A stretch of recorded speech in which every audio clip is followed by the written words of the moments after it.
All right. Looks like I need to move Coury down there a bit. You need to readjust me. There we go. Oh yeah, you can see my pants. There they are, right there. I can show those pants all I want. Well, they are. Well, all right, here we welcome back. Yeah, we missed a week, which you kind of missed your opportunity to stream. But you begged me to stream this week. Well, because I'm going to be streaming next week. Mm-hmm. I'm going to be hosting next week at least. Yeah. But so here it is, our last live stream of the year. Yeah, hopefully I didn't make a mistake here. I don't know how much interest there is in Splatoon 2 here, but I got a Nintendo eShop card for Christmas, and I decided to get the Octo expansion. Sandy, I know the TV is very exciting, but don't put your nose on it. But yeah, so I mean I like the single player content in Splatoon a lot. I mean the multiplayer's fun too, but I don't play multiplayer heavily, obviously. But yeah, I mean I seem to be about halfway through the campaign, at least to beat it. So yeah, so we just wanted to do something kind of casual for tonight. We've been working kind of tirelessly these last couple of days on the games that we played in 2018 video that we can release tomorrow. Which should not be an episode. I mean, the whole point of those episodes is to end the year with an episode that we do not have to work tirelessly on. Yeah, it hasn't been crazy or anything like that. It's just the fact that we've had other obligations that have taken up the time and made it difficult to find time to work on it. Yeah. So, I mean, it's almost done, and we're not sleeping until it's done. So yeah. I mean, it should be up. It should be up in the morning, unless barring some sort of render catastrophe or something. Yeah, I don't think that there's going to be one. Yeah. Last year we did this. We released it on the 31st last year as well. I really wanted to release it today, but it didn't happen. The last year we did it was about, I think it was 23 minutes, and somehow this is almost twice as long, which is not exactly what I expected to happen, but it's right around 45 to 46 minutes. We got to get a handle on this stuff. Yeah, I've got this plan that I want to, like, whenever I beat a game in 2019, I want to make just like a very casual, very simple, not crazy mini review, mini look at it, something for Patreon, and then that way I can just sort of redo that. Use the same footage and everything for the end of year video, and it will be the casual, easy thing that it is meant to be. But remember, it's the games we played. It doesn't necessarily mean they came out in 2018. Yeah, I mean, they could have come out many years before 2018. So yeah, I mean, there's some 1993s on there. Yeah, just it's just a way for us to look at some games that we have semi-fresh on our minds. Yeah, and we only really spend, gosh, like maybe a minute and a half per game. Oh, yeah. I mean, the longest is probably like 3 minutes, maybe on a game or two. Right. So, anyway, I'm going to. Oh, there's a happy birthday from Retro Morgan. Oh. I turned the ripe old age of 40 this past week. Well, I am 40 years old. Does that make I'm officially middle aged now? Is that how it works? There was a time a couple of years ago that it really weirded me out that, like, my friends were turning 40, and now it's like happened enough times that it's worryingly normal. Yeah, it is crazy. My mom for Christmas got me this Columbia vest, like a fleece vest, and that's not something that I would wear. I'm not a vest kind of guy. Mm. But my father-in-law says to me, he's like, you know why she got that for you, right? I'm like, no. He's like, because you're in your 40s now.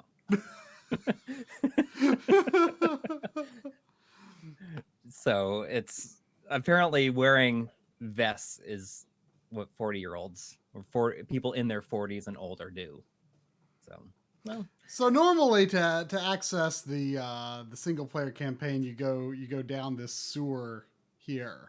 That's the base campaign. is there no game audio? Northern Sequence is saying there's no game audio. That is probably accurate because we are frazzled and distracted. Yeah.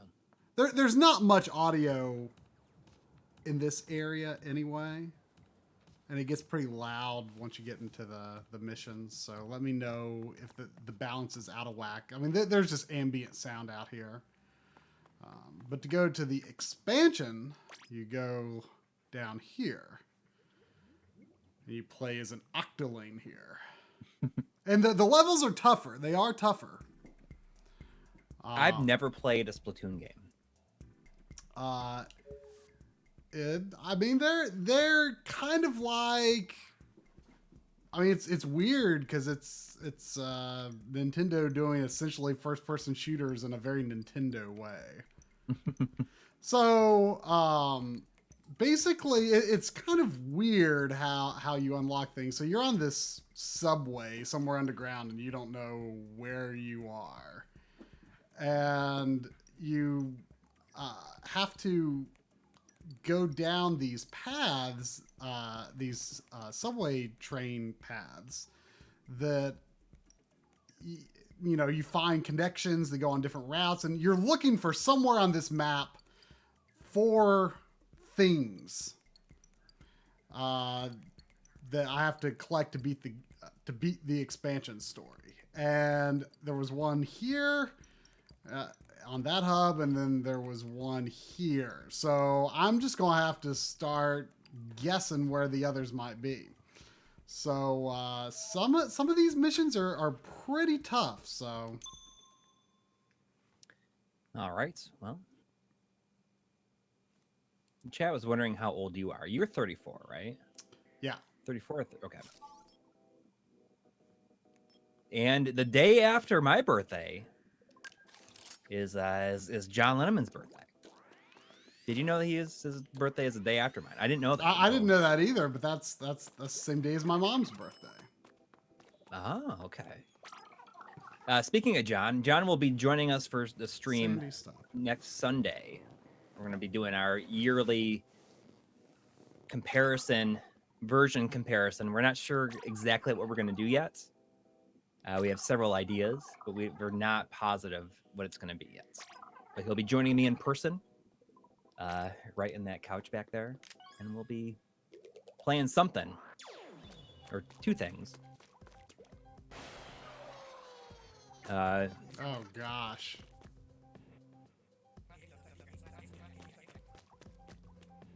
So these are a lot of these are like very specialized sorts of challenges.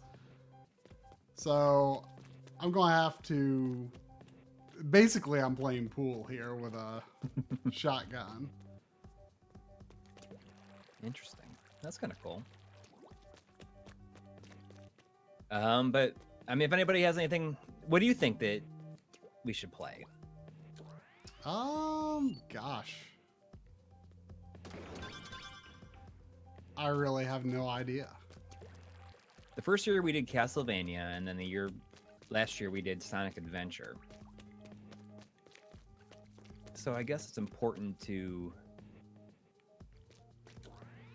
I don't know, just do something that people enjoy, at least not like something obscure, and things that like they have a pretty sizable difference between them, I guess. Phantasy Star on Switch.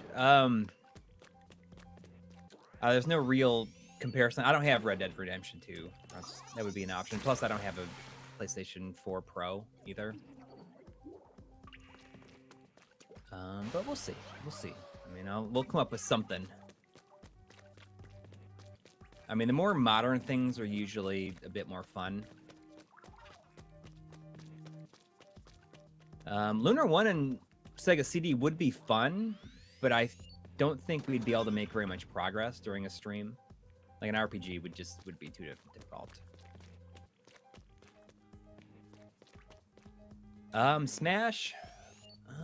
I don't even have everybody unlocked on it. Like I haven't played it very much. I didn't even know that you had played it at all.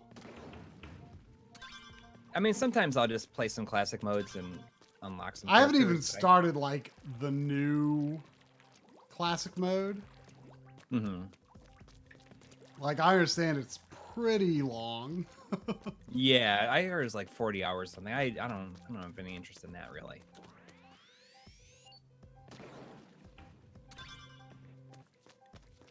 Mega Man 11 would be fun, but there's not like I don't have any way to play like 4K versus. I feel like the differences for that, especially on a stream, wouldn't be that pronounced anyway. You know, it might be fun though. I don't have a PS4 Pro though. Like Shadow of the Colossus would be kind of fun, like PS2 versus PS4. Mm.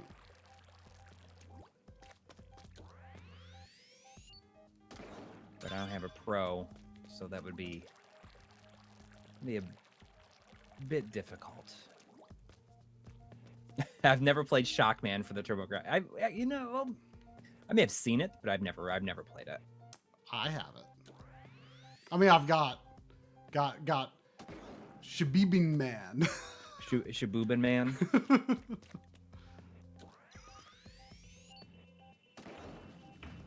I was so close. Spyro would be fun. I don't have it. And the fact that it doesn't have the entire game on the disc kind of makes you not want it at all. Yeah, it just kind of makes me not want it.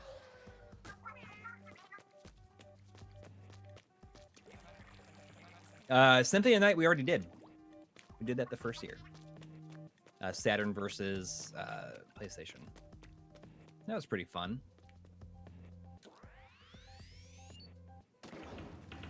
Oh, that was lousy. Let's see. What are some other options?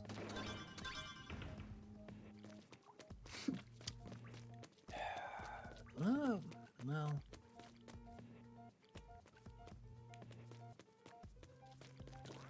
Shenmue might be kind of fun. I'm gonna do HD versus the original.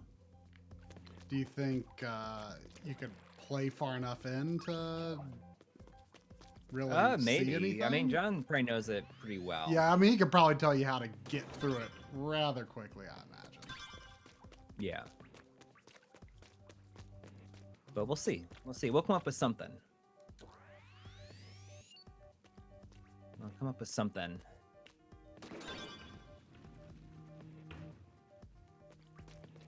Jet Force Gemini, like N64 versus the Rare Replay. That could be fun. If that would be like... more. That would be more fun with me, probably. Yes. I mean, I don't. I mean, John might know that game well, but I don't know. I mean, I don't know that game that well myself, though. I do like it. But maybe something like Banjo would be fun. Banjo-Kazooie. Yeah, that'd be a game that you could. I've never played Banjo. That's a game that you could do a lot with relatively quickly. Mm-hmm. That could be a fun. Oh, so close. Did you almost had it? Yeah. This is kind of a weird mission to have ended up doing for my first, but.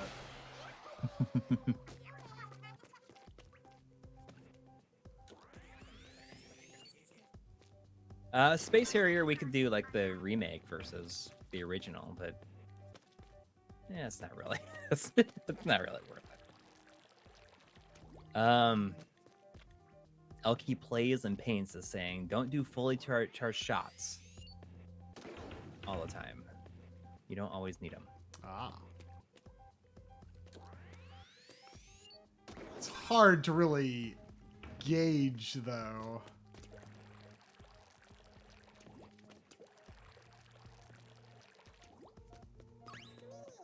I don't understand how this video ended up to be 45 minutes. It's crazy. Like you must have longer segments than me. No, I mean each segment is between 4 to, I think I do have one 7-minute segment, and that's it. But I mean the script was only like 4 pages longer than last year. I don't understand how this even happened.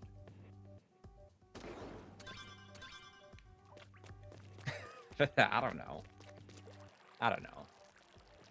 But hopefully I won't be up too late. I really just want to kind of relax and enjoy New Year's Eve, I guess, tomorrow.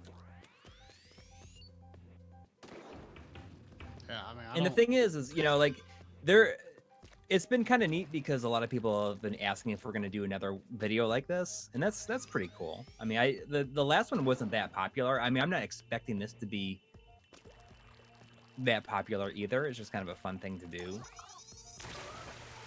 I guess, before we get into get back to real work in the new year. Yeah, Valis is in there. You bet it is. That was a great game. That was one of the games I mean, I don't talk about for very long in the video at all. Like, most of the games in the video I don't talk about for very long, to be honest. Mm-hmm. Yeah, I mean, I don't either. Like some of them is almost like so short. We put up a little graphic that says like the name of the game and developer and how it's recorded and all that stuff, but it's some of them is so some of it's so short that it's like why did I bother? Well, this might be weird, but let's see. Oh, it didn't hit it. Oh, Metal Gear 1 versus Twin Snakes might be fun too. Oh, that's I'm kind of into that idea. Yeah.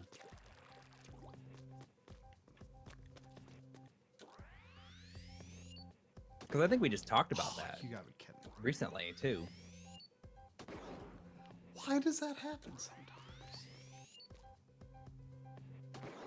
What? Oh, okay then. Well, the thing is, like, it's not really scriptable. I don't feel like we don't talk about any game for longer than a minute and a half. I think it moves pretty quickly. But I don't know, unless I'm incorrect in the runtime, which I guess wouldn't be unheard of. I mean, it'd be nice in this case, potentially. But hopefully people enjoy it.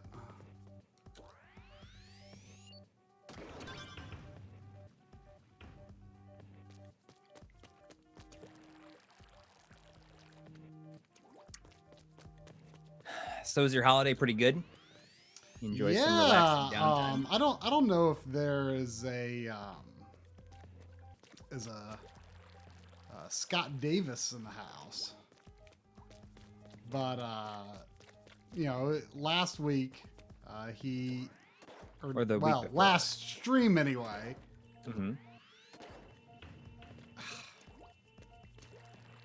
I'm still alive. He asked about projectors. Mm-hmm. And it kind of reignited a fire in me that I'd had ever since my parents moved to their current house. Because there's a room there that has no windows, and I always wanted to try a projector in there. And I'd recently seen at the Grid, which is a local Goodwill operated store that specializes in old games and electronics. Oh man, that hit way too hard. Anyway, and so I got one that, you know, for pretty cheap, that seems to, Seems to have been like maybe kind of a mid-range-ish model. Oh, like mid-range home theater in particular. From maybe like 2007. I mean, as someone who, you know, does not have much projector experience, it's I think it looks pretty great. I played like over my break, I played like 20 hours of Dragon Quest 11 on it. And just to kind of get a feeling for it. It's interesting. Yeah, I mean, it was a lot of fun. I mean, what was interesting is, I mean, it's only a 720p projector, which I mean is understandable for the time. But I don't know. There's something about, I mean, and part of it could have been Dragon Quest art style. You know, I could have been playing Dragon Quest 11 in 4K. I mean, it's not native 4K, but I mean, I could have been, you know, playing it on my TV here, but I didn't feel like I was missing much. Something about it just looked really clean. It was just fun seeing the bigger picture, I guess, you know? So it was pretty cool. So anyway, I mean, an episode on projectors might be a ways off, but I just thought need to get started, you know? Oh yeah, it's worth it. It seemed like you got a pretty good one. Yeah, I mean, for its time. I mean, I think the idea behind the episode will be more like, you know, can you get started with gaming on projectors without spending a lot of money? Right. Like that, you know, it's not really going to be about, you know, high end and all those considerations that might go with that. So anyway, I think that will be, that'll be fun. Yeah.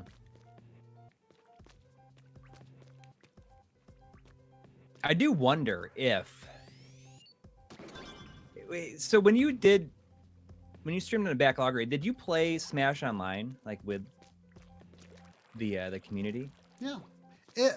I think they've made some revisions to how online works, though. It was a pretty crappy system at the time. So we ended up actually mostly playing offline. Oh, really? You can't just set up a room and have people kind of come and go? Well, with local people, it kind of sucked. Because you used to be able to play online with more than one person. Well, to be honest, I can't quite remember. You in some earlier game, you could take local friends online with you. Although whether you could do that in friend matches, I can't remember for sure. You can do it only in random matches, or at least that at the time we played, that's how it was, and it was really stupid.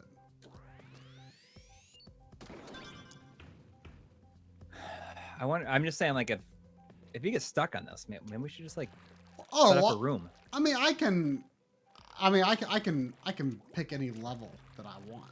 Oh, I see. Okay. I'm so close that I'm determined to do this. I mean, there's a bunch of, any level that I've gained access to. Okay. So, and I have like just given up on levels eventually, but I don't think I'll have to. That's why I say. We should definitely do a stream. Oh yeah, we should do a Smash stream sometime. You should unlock more characters though, because I don't think you can unlock characters with online play. Oh really? I don't think it works.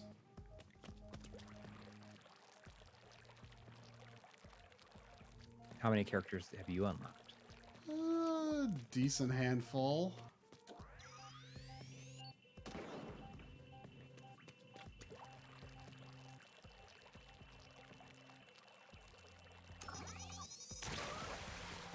If I run out of lives, I'm not going to continue the level. Like, see that point counter in the upper right? Yeah. You have to spend a certain number of points to play each mission. So, like there is some cost and risk to retrying missions when you run out of lives. Mm-hmm. Because you don't want to run out of points, obviously. Cameron Kurtz is saying unlocking players in Smash is faster online than in light mode. Is that so? Well, you can unlock characters in online? Oh, well, I think he's talking about I don't remember what the mode is called. Whatever. Well, it's like the World of Light. World of Light or whatever, yeah. I have not started that, so I don't really know what the process is there, but...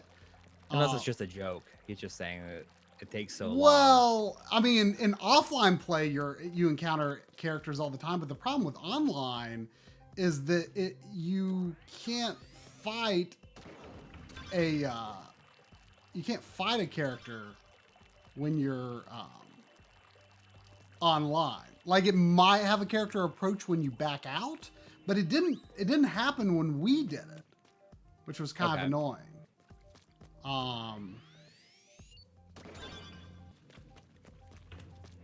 I've got this.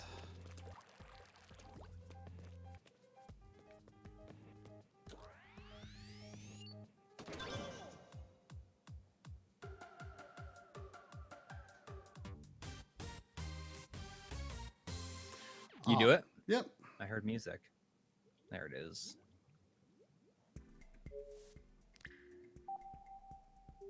So what I'm trying to do is, on the other side of this next level, there's a branching point, so it would take me to another path. So I'm just trying to find out where the rest of the things are.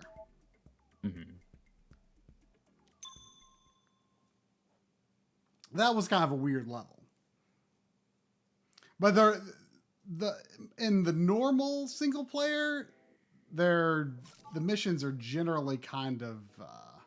this is another sniper level. I'm not really a big fan of the sniper guns. I mean, they're kind of fun, but I mean, I'm not good with them. So this last year, you talk about how you played a bunch of... Like, you wanted to play every month, do a playthrough of Castlevania. Yes. And you succeeded to varying degrees. But have you thought about if you're going to do it again this year for something else? I'd like to, if I can think of the right game. Mm-hmm.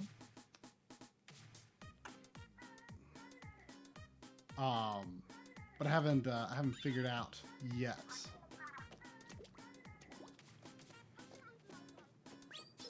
Would it be another NES game? Very likely. Just, that's my bias / preference, I guess. Mm-hmm. Oops. Well, I didn't really succeed this past year. I tried with UN Squadron and it just didn't happen. So maybe I'll pick like a Genesis game or something. Oh, that was...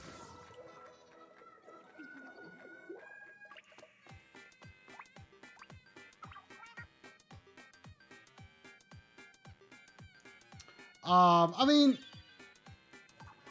I would like doing like a Contra game maybe, although like I feel like all of them except for like the first it would take me a while to work up to the point that I could reliably beat most of those.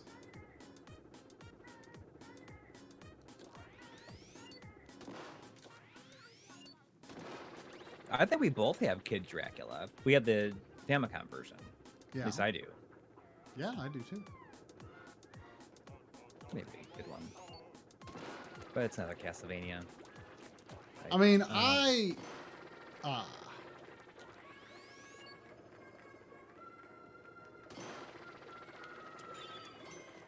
would like to sort of, I guess, master the original Contra a little more, but I feel like I'm already pretty good at it.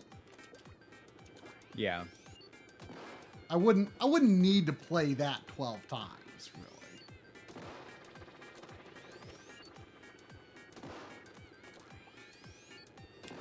really. Dale Grady is saying that he'd love to see us do a revisit of playing Nintendo DS games. GC Video versus Woozle's. Okay. You mean GBA? Yeah, it says NDSP. I'm assuming he meant to put GBA. Like GC Video versus Woozle's console GBA. And you have one, don't you? I do. I actually I haven't tested it yet. You just, I mean, there's just been no time. You got it really close to the holiday, and yeah.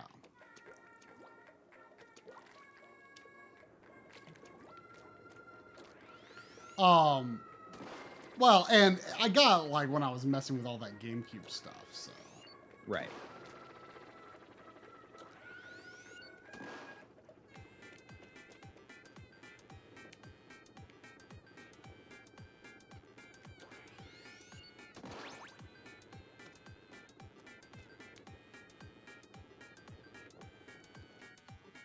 Is there another switch somewhere? Or does that one not count as hit?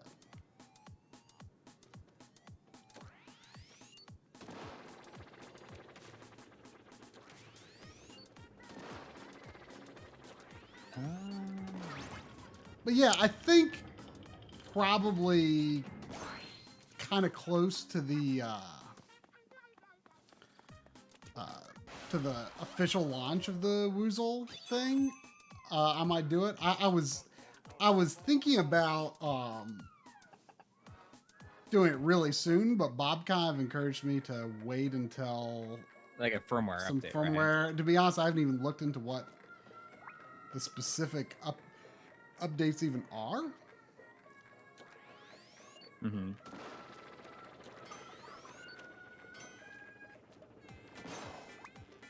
But he said that there's some things that he thinks are going to be pretty exciting. Yeah, I'm pretty excited just to see it in person too.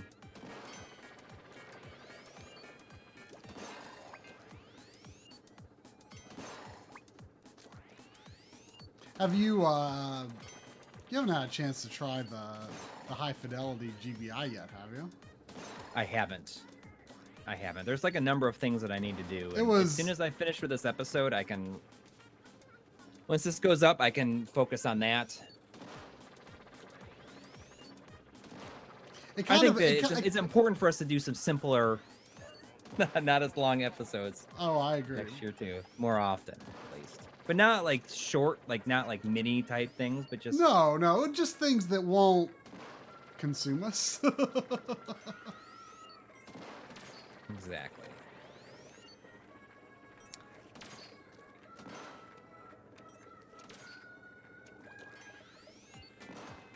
That's the Jeff O is wondering if anyone can film in the new Soldier Boy console, and like I don't know if you followed it at all. Like I know you're not really sure who he is, but he is like a rapper. I mean, I guessed as much. Yeah, and he like was selling these Chinese consoles, and everybody on YouTube was talking about it, and a lot of these systems had just pirated Nintendo games on them. Uh-huh. And he was basically saying like Nintendo's not gonna do anything; they can go F themselves and all this other stuff. Mm-hmm. And then they did. And then yesterday he like tweeted something saying like I had the boss up, I think is what he said. And then all the Soldier Boy consoles were removed from his website. And today, if you go to the Soldier Boy console website, it takes you directly to Nintendo's website. I don't know, like that struck me as like being really funny. That is pretty funny.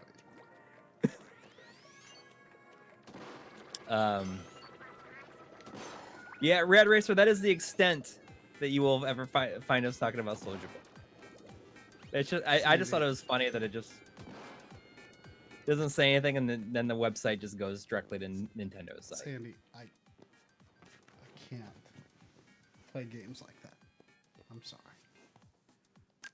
Oh, he deleted a tweet saying he wasn't scared of Nintendo suing him.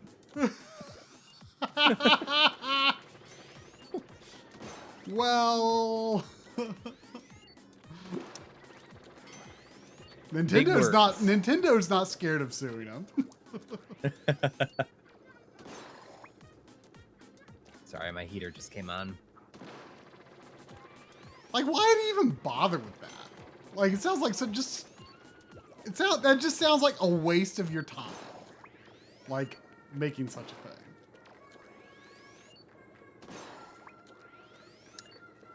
Well, all he was doing was just buying like Chinese like knockoff consoles and putting his name on it. Right.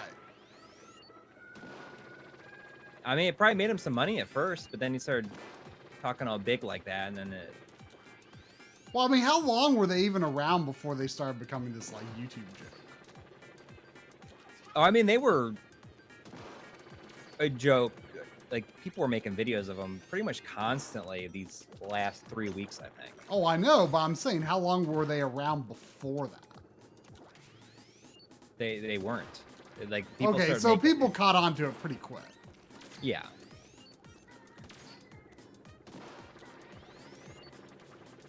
Yeah, so it was 3 weeks it took.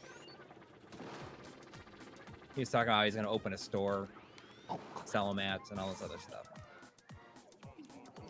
At least levels like this have checkpoints.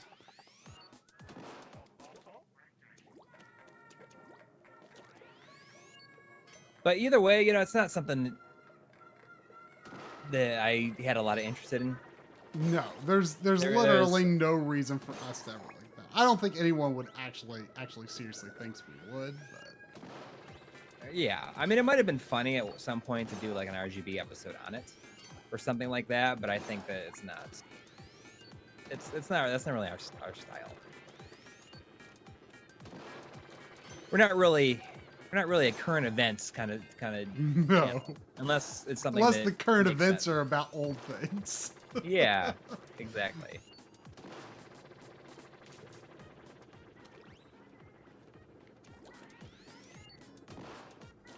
So I just doesn't have a lot of interest for us. We did talk about the Wu-Tang controller, but the Wu-Tang controller came out in 2000 or 1999. So I guess we'll talk about the Soulja Boy console in. I saw the Wu-Tang game in about 20 years. I saw the Wu-Tang game at a store. You should have bought it. Oh, we got a $4.99 donation from Scott Davis. Hey, Scott Davis. Did you Says, go on. He says, "Hey fellas, heading to Tokyo, Kyoto, Seoul in March. Any video game related stuff you can recommend? Shops, arcades, or landmarks?" I mean, there's lots of places in Akihabara, for sure. Yeah. I mean, there's Mandarake, there's Friends. Of course, they're kind of tough to. It's kind of tough to navigate all the stores without help because, you know, most of the stores are not written in English. Trader was great. That was written in English. Yeah. Yeah, Mikado is an awesome arcade. That's like the main arcade that we briefly stopped in a Taito arcade. Hey, I remember them. Yeah. But Scott, I don't know if you were here just a bit ago, but I was talking about how I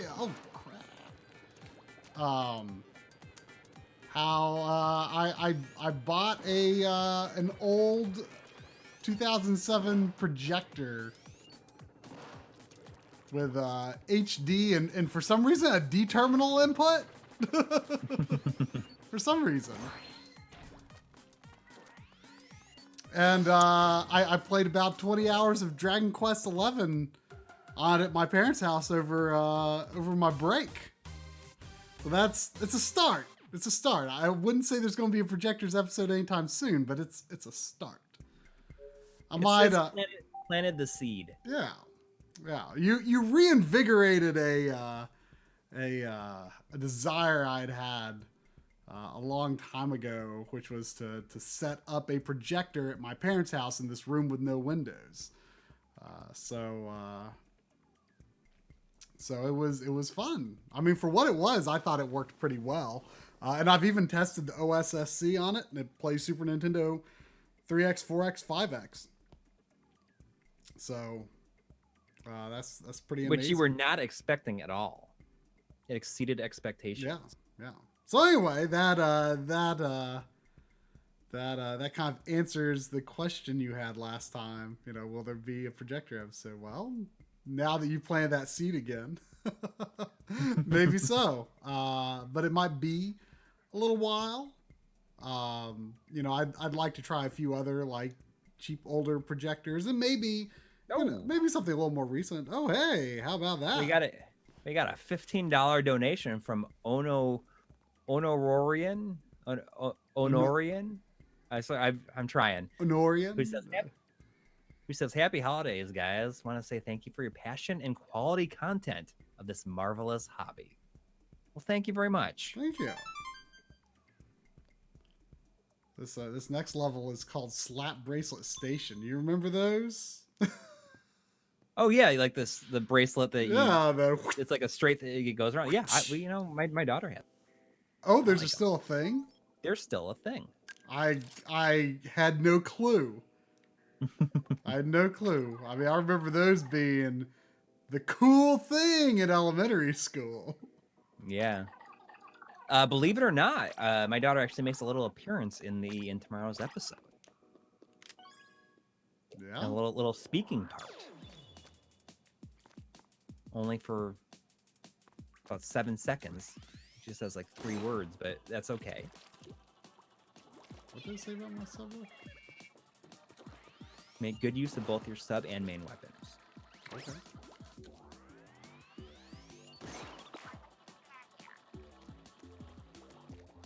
Oh gosh.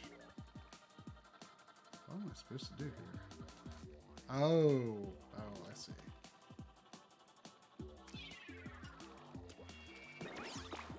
Oh, that's tricky.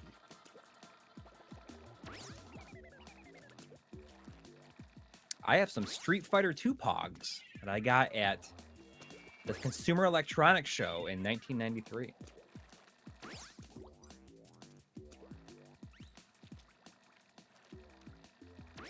I wonder if they're like even worth anything, if they're like a rare thing.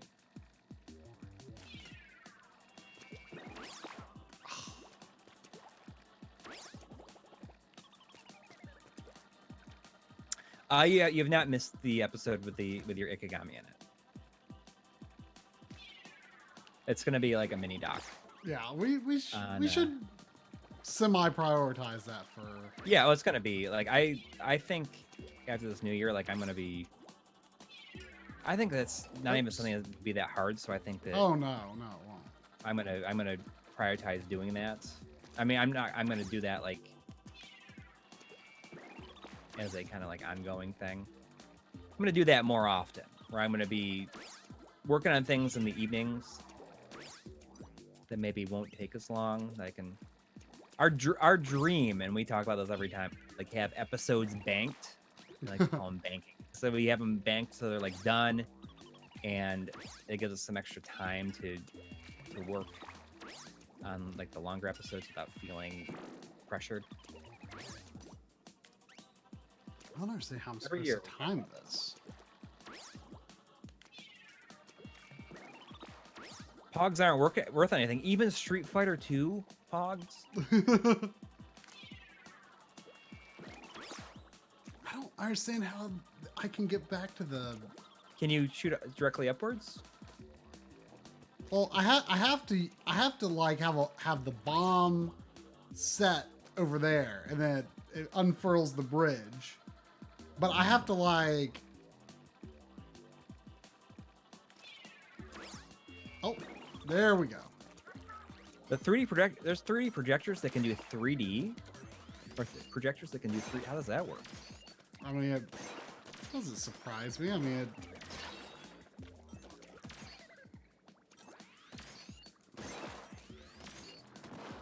Scott Davis is saying that Child of Eden on PS3 is a fun tech demo. I love Child of Eden. I like Child of Eden more than I like Rez, which is surely a unpopular opinion. You know, I really didn't have any interest in Rez, but I really liked Tetris Effect. Oh, now you're. I saw. I saw. I saw you have a little Rez footage in that Dreamcast Patreon video. Right. And like, I feel like that's the first time I'd ever like seen the game in action with the music. Yes. Yeah. And I feel like that definitely kind of changed my perception of it. Mm-hmm. Seeing it in that context, because like I saw that, oh, like the way the sound plays is actually very similar to Tetris Effect. Yeah, I mean, you don't need to. There's no rhythm to it. Right. It's just the sounds make a more complete music. Right. The things you do create the music, but you don't have to do it in any kind of beat or rhythm. Right. Minion Man is saying you can hold the charge while swimming in ink. Oh, good to know. I just realized that like just like tapping the button is, if I need to shoot something up close, that'll work. I'm not too used to using the sniper rifles.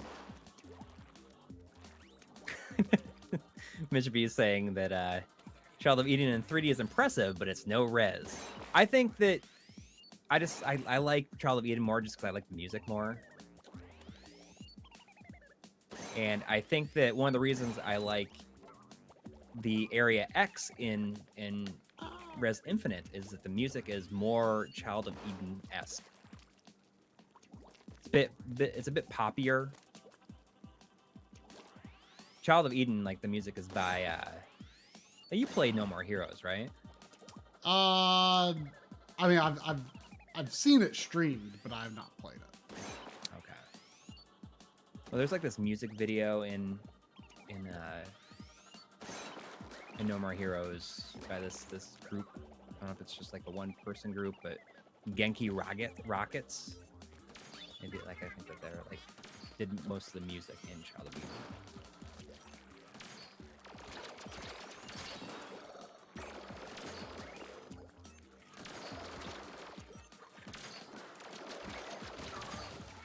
Right. I mean, Child of Eden is very much the same way, but you don't see it's not, Child of Eden is first person. It's not, you don't see your character. I just like the music more in Child of Eden.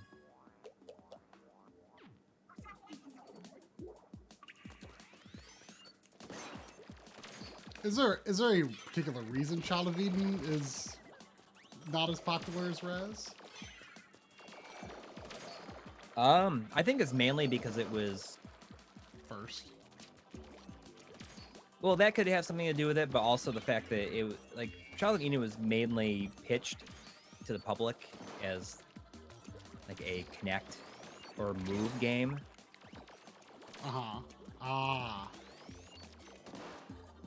Have you played it with a move? I haven't. I've always wanted to, and I just got the 360 version because I found a real cheap Connect. Goodwill, like actual camera. I had a chance to store get one. They were like $5 each, and I don't know if that's a common price for them, but I always kind of regretted not getting that.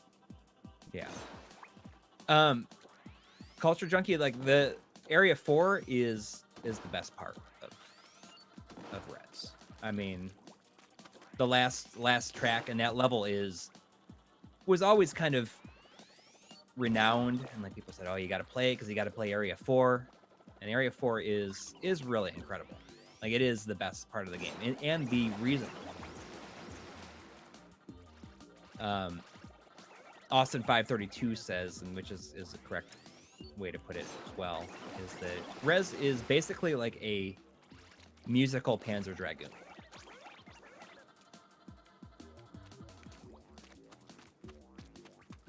Yeah, oh, I mean, Area 5. Yes, sorry, it is Area 5. I definitely want to play it a lot more than I did before. Yeah.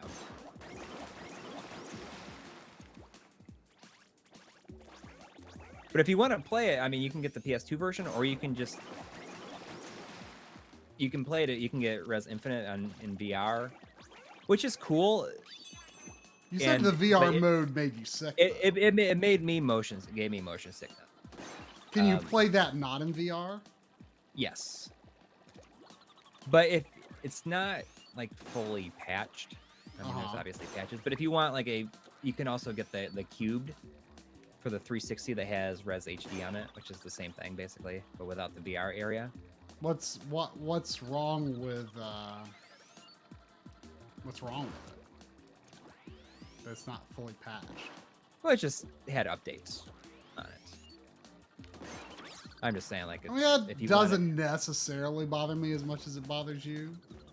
Right. I mean, it doesn't bother me a ton either. I'd still rather get like the best version. Yeah, and then Infinite is the way to go. I don't know if I Am 8-Bit still has physical copies of it.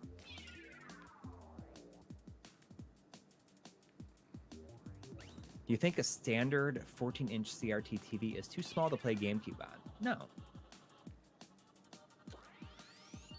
I don't think any TV is too small to play anything on. I mean, 9-inch would be pretty small. Yeah, but you can still play something on it. Sure. I mean, I wouldn't make it my go-to, but yeah, I'd survive. Yeah, Jesus Castillo in the chat saying, "Hey guys, big fan of the video. Thanks." Thank you.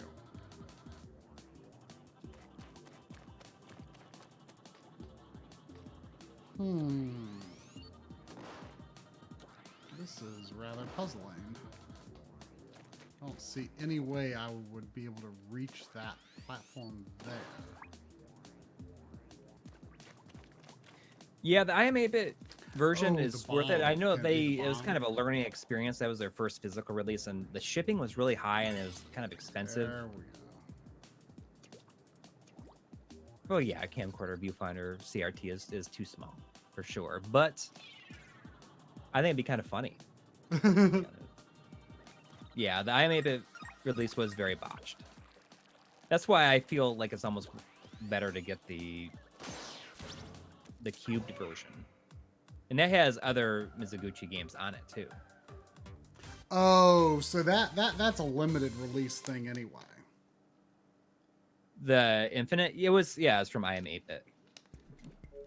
I remember that now. Oh, there's the next thing I gotta get, or as they call them in the game, the one of the 4 things. Things. I have to collect the 4 things. The legendary things. There's a mod to make my Xbox One smaller. I'm into it. Yeah, there is. It's called the Xbox One X. there's a system for those people. They're looking for something like that. The Xbox One X is so much smaller than the original Xbox. It's kind of silly.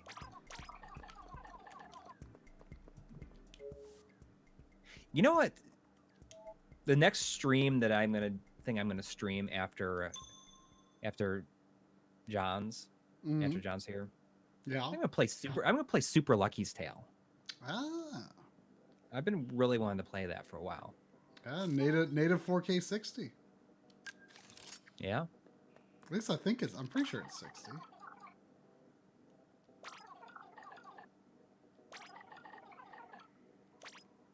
Oh, is this one of the monkey ball type things?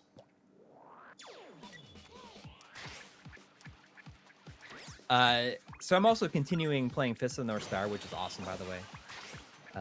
I was going to include it in this video, but it is already too long, so I'm just going to leave it out. I mean, there's a lot of good games I would have liked to have included in this video. I mean, you know, for a year that I probably had the most worst backlog progress ever. I sure had a lot of games to talk about. I mean, somehow over the course of the year, I beat like around 40 games, and I don't even understand because it felt like I never had time.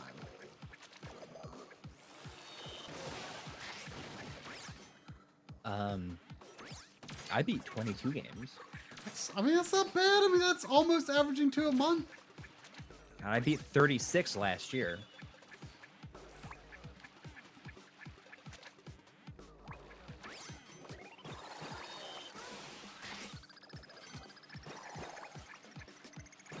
Oh, look at that, though. So, you know how Backlog Ray has the progress Index. Yeah, the progress breakdown. Mm-hmm. So last year, my progress index, the end of the year, was negative 173. Mm. Do you want to know what it was this year? I did better. Oh, really? Yeah. You want to take a guess? Negative 140. Nope. Negative 172. I mean, you know, there's as long as I don't buy anything tomorrow, there's still time to do worse if you really wanted to go that route. Well, the thing is I got that Quantic Dream collection.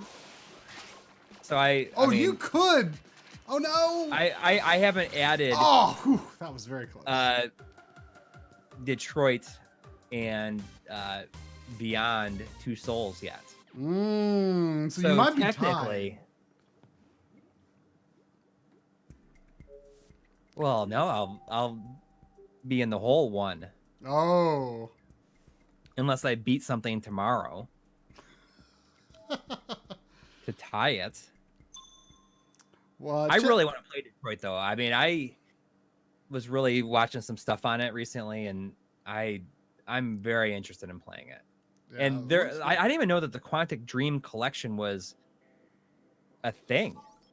And but I mean, all those games were already on PS4. Right, but I know that it's not all on one disc, is it? No, it's on 3 discs. Well, yeah. So I mean, I guess what I mean is those discs were already available for PS4. Not in the US. Really? Are you sure? Yeah. They were download Beyond and Heavy Rain were download only in the US. You could get a European version of those. Can you get that collection without getting Detroit? Because I already bought Detroit. You cannot. They even have the not for resale on the barcode on it. Oh man, this is gonna be one of those tower levels again. I didn't like that level before. So okay. So the European is 2 discs then. Yeah, because they're like 45 gigs.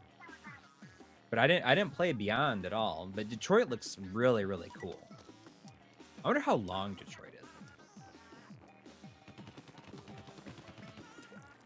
I don't know.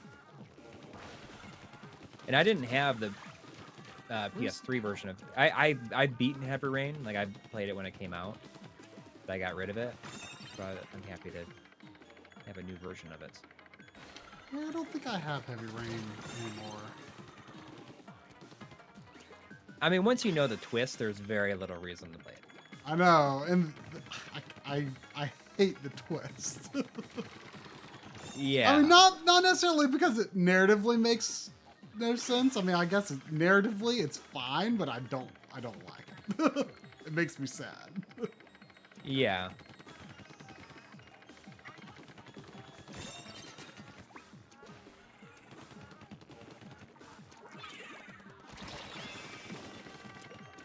Yeah, I'm definitely interested in Detroit. It looks like Detroit can go a lot more directions. Speaking of which, though, have you tried the Netflix interactive Black Mirror game? I haven't. So you know what it is, right? No. I mean, I heard that it exists, but I mean, I haven't watched Black Mirror at all.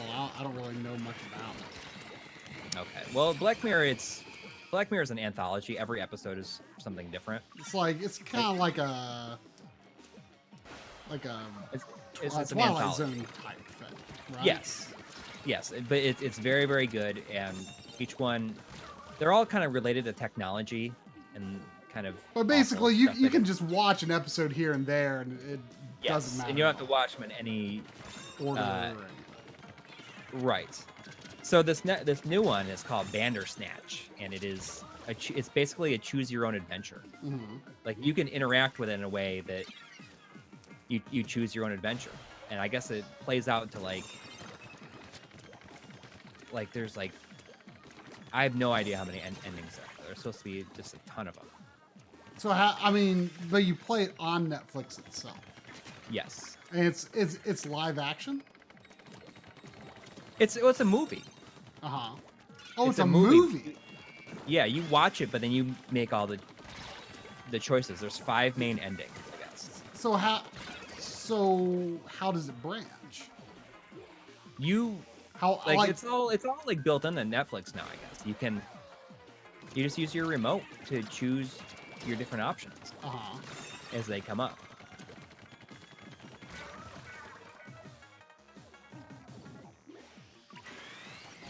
I'm very interested. I've heard it's very well done too.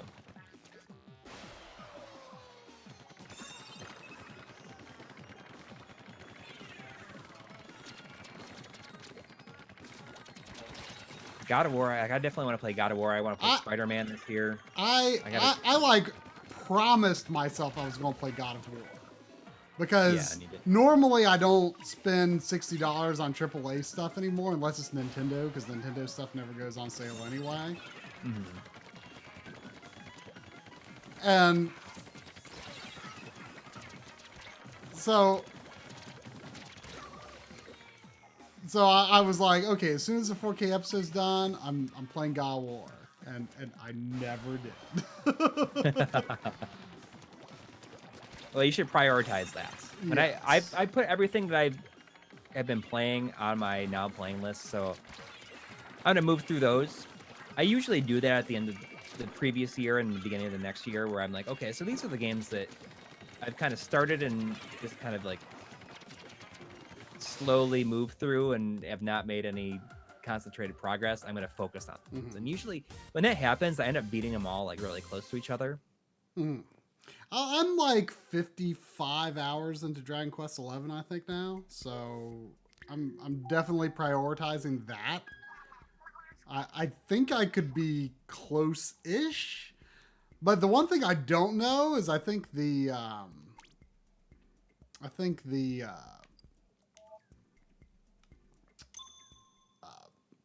end game is apparently super substantial, and I don't know how, like, you know, if I really want to do it like for the story or something. I don't know.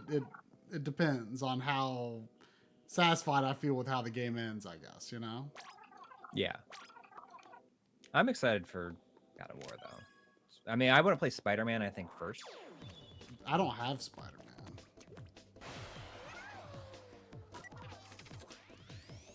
Oh, gosh.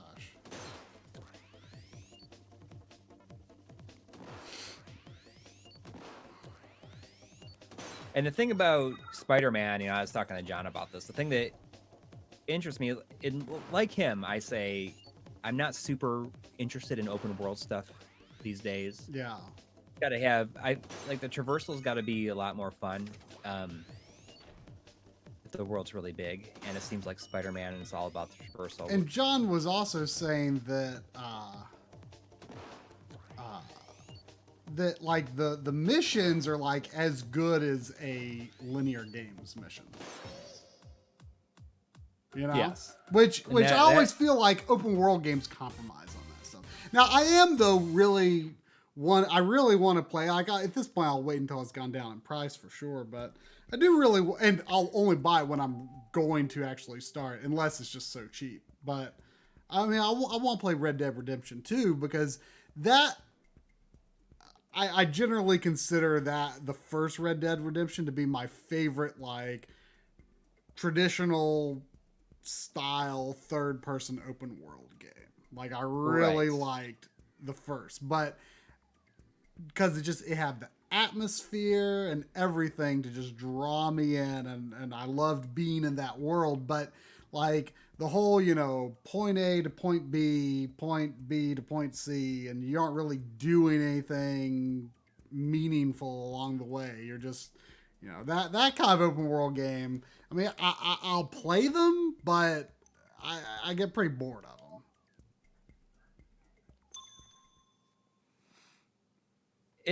I've heard that the Red Dead sometimes it's very so like kind of realistic that it takes like too long to do just about anything in it.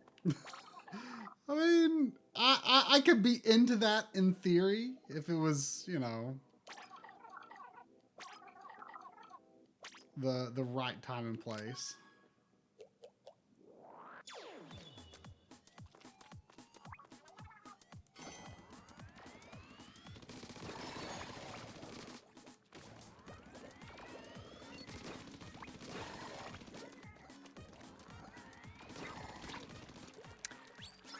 And I don't know. I'll wait until Red Dead maybe gets a Game of the Year edition, which probably won't happen considering that the online I don't think GTA ever did.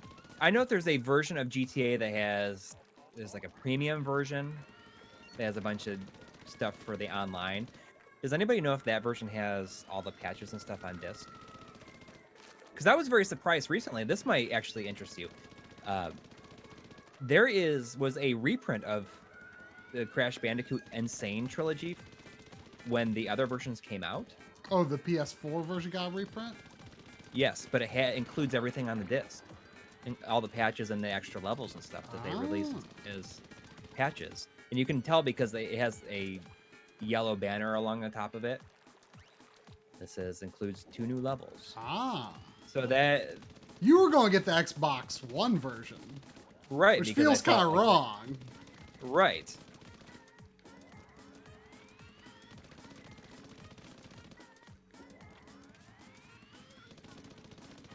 So maybe that same thing will happen with Spyro. Once it's all done, they'll release a version that has everything on it. I'm assuming I just have to ink like 50% of this thing. But I'm not sure really what's going on. This gun is like I have to like charge it, and then it like fires like a Gatling gun. So there's kind of a weight.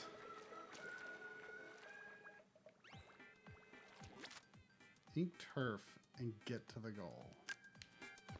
You gotta ride the clock hand. Wait, I gotta ride it? Saying. You gotta ride it. It was not what I was expecting.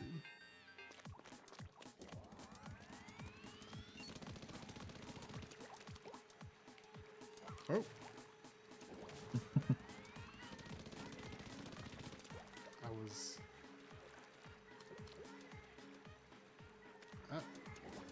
Did you say you shot something for Patreon today, or you're going to? What? Did you say something about Patreon today? No. No, I never said anything like that today.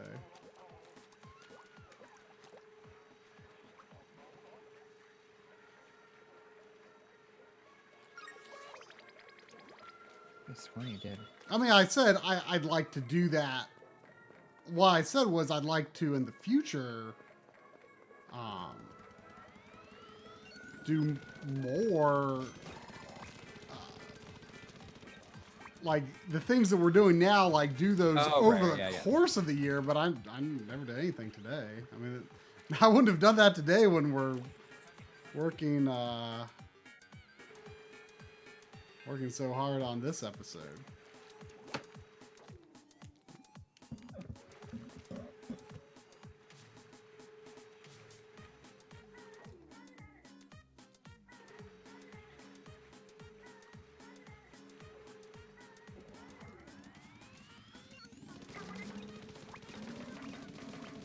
Yeah, I like the first Red Dead as well. But I've had No excitement or interest in 2.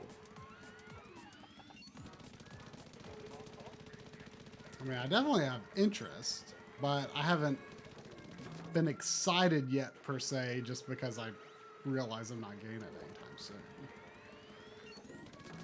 Yeah.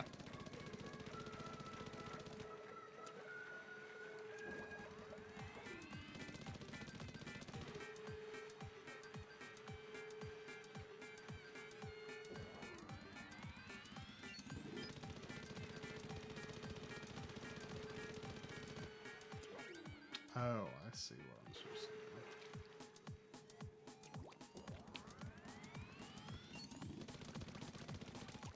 Oh.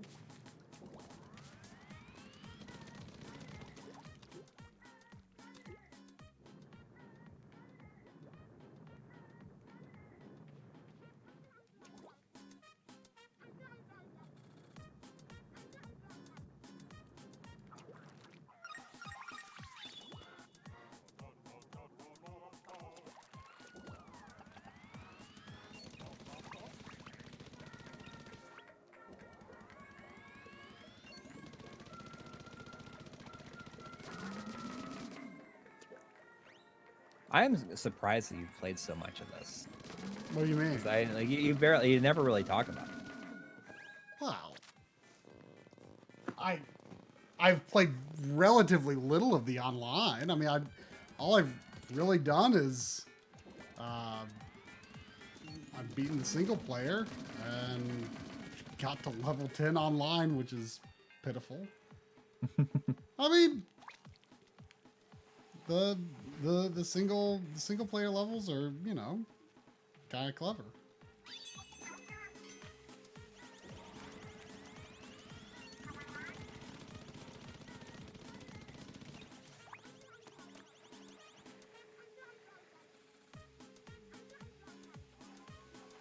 Do you have any New Year's Eve plans? No. I never do. Well, I mean, no, I mean, like, if you have, like, any friends over or anything, if you have... No, I mean, you know, we used to stream do some coming backloggery streams sometimes, but Why not? no plans to do that this year. Well, you know, maybe we can do a bonus stream tomorrow. So if the episode comes out and we don't have anything to do, maybe that's something I'll consider.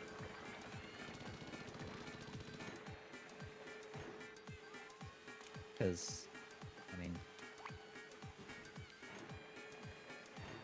New Year's is definitely not a lot of fun when you have small children. I mean, New Year's has never been like an important holiday to me. Yeah, it's always been. When I lived in New York, it was always about that New Year's Day brunch. This is the first year we're not doing the brunch and like on purpose in probably 13 years or something like that. Well, how do you do it not on purpose? Well, I mean, there was one year when Don's back was messed up. I mean, obviously you skipped it on purpose. Well, but I mean, it was like we were trying to do it anyway, and then she was just that day. I was like, let's push it to a different day, and we still pushed it to like a few weeks later. Oh, we got that guy from Legendary Axe in the chat. Oh man, your game is going to be featured in tomorrow's episode because your game is amazing. Thank you for your amazing game. It's just that guy from Legendary Axe. And he says, "It is me, the guy from Legendary Axe." I just think of him sitting there like in his red loincloth and his flowing red hair. And he's always glowing too. Yeah. You got a constant glow around your body that just pulses. Retro Morgan got Legendary Axe for Christmas. Oh. You should really put in the time to beat it. It's very fulfilling to beat as far as I've heard. Yeah, you should. I tried to encourage you to do it on stream. Right after around the time like right after I finish, because I'm like, you're gonna want to be able to benefit from my tips. Yeah.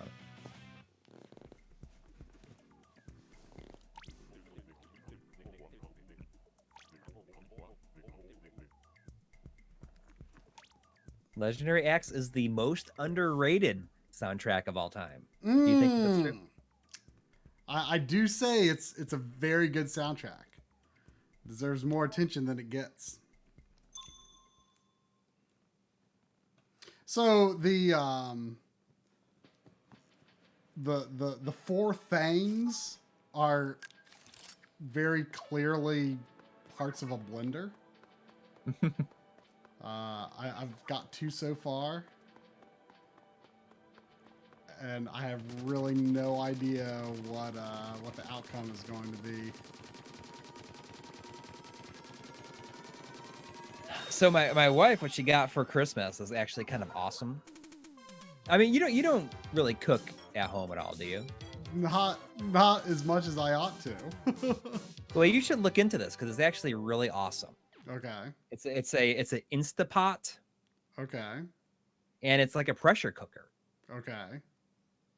And you can make like entire meals and it cooks them in like 15 minutes.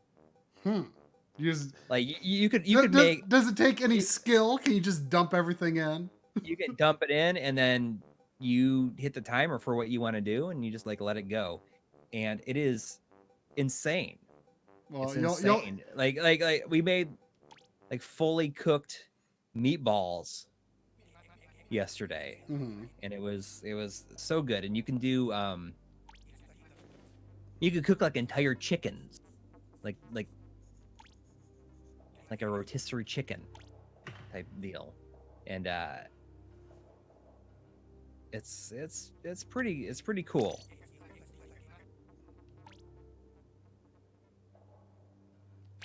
But yeah, it's you can't open it because it'll explode when it's like going.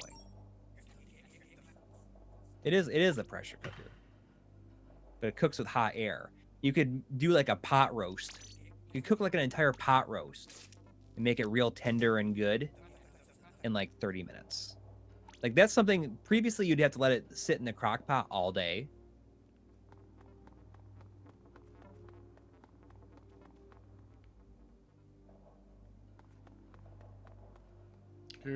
Here's the things we're collecting. The things. Well, it's huge. Oh yeah. Maybe it's gonna be a magic. It's gonna be a magic bullet blender, probably. I mean, I'm wondering if it's like an artifact from like human civilization before before sea life took over. But I also wonder if that means that octolings and squidlings are actually really tiny. That'd be cool. Inspat is great for pulled pork. Yep, I think that's something I would like to try, and it's kind of has me more interested in cooking entire dinners because I can like make it so quick now. The thing for me at least is cooking sometimes just takes so long and then it's gone so quick. Yeah. I mean that's a big part of it for me. But it just seems that way for the people that don't understand the actual joy of cooking, which I do not. I mean, cooking is interesting to me, but at the same time, it's just like it's just too time consuming with everything else I want to do. If there was nothing else that I wanted to do in life, then I would probably like cooking. Yeah, maybe you should get an Instapot and try it. Maybe so. Well, it's just called Instant Pot or Instapot? Instapot. Instapot. Is it one word? Yeah, frozen chicken in the Instant Pot is so easy, it's brainless, is what Naruneto is saying. That's true. You can make so much stuff in it. I mean, fried mac and cheese in Instant Pot is absolutely amazing. See, so we made some pork meatballs yesterday, and they were basically the best meatballs I've ever had. I mean, how much does it cost? I don't know, maybe they might be like, it's over it's gotta be more than $100. So you were not responsible for the gift. No. It was my wife's parents. We got a $10 donation from Mitch B, who says, inspired by Try's NGC Con Patreon video, I tried to revive my favorite third-party controller, the Nyko Airflow. Wow. Dremel and new sticks. Nothing beats flying Vice's airship with the fan on. It felt like the wind on my hand. The wind on my hand. You are the wind on my hand.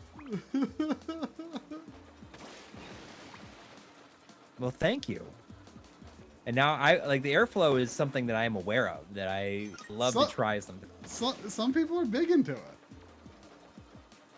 The anti-sweat controller. I always assumed it would be noisy. Yeah, that's why you gotta put there's a mod for them where you can put Noctua fans in them. And they're completely silent.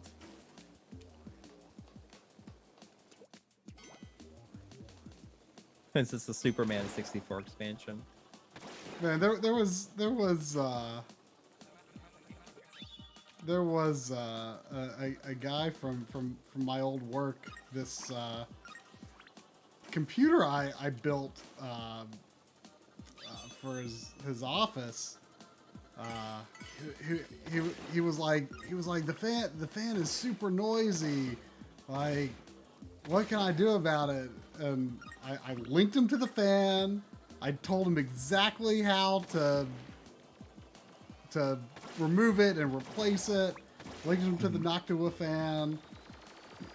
And I was like, these are super quiet, it's super easy to replace.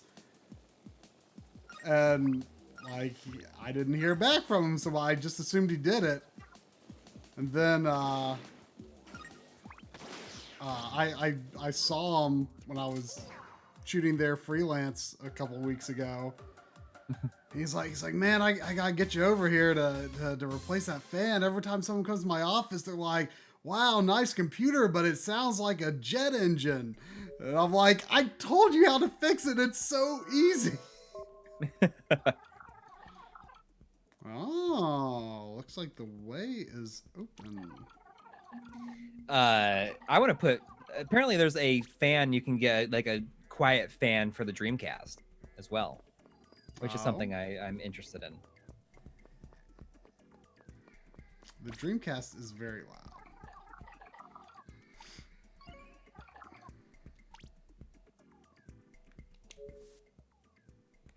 I wonder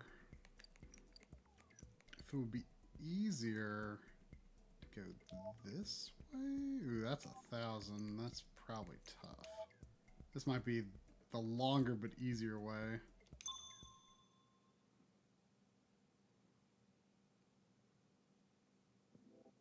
Oh, so it is a Noctua fan that you can put in the Dreamcast, but you got to get like a 3D printed piece for it, right? I think.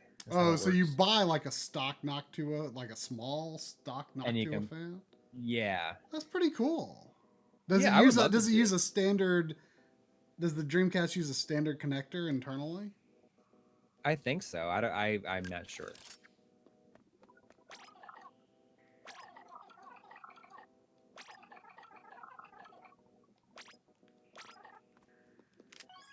The fan and the disk drive give the Dreamcast character, but I already just have a GDEMU in it, so it doesn't even have the disk drive, which is very loud as well. If I've gone all the way there, I might as well just. Oh, and that VMU beep. Only if you have one with a screen. Mine doesn't have a screen. The VMU beep like really threw me off at first. Like when I got my Dreamcast, because it's like it doesn't sound like it's coming from the VMU.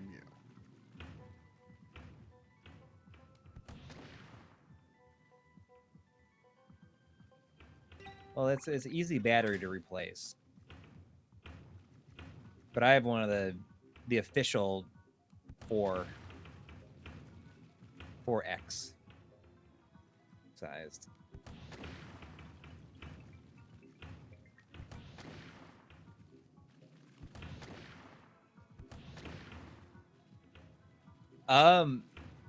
For those that are interested in the Dreamcast HDMI, there's a recent firmware that adds 4X scaling to 240p games with 240p modes, which is actually awesome. Kind of talked about that in the video log I did for Patreon, where I showed like the menu and stuff. And apparently Christoph, who designs the firmware, saw it, and he was like, he added it after he saw my video talking about how I wish that I said for 240p games I would probably still use the OSSC. He's like, I'm gonna put this, add this feature to it. Go fix that statement. Yeah.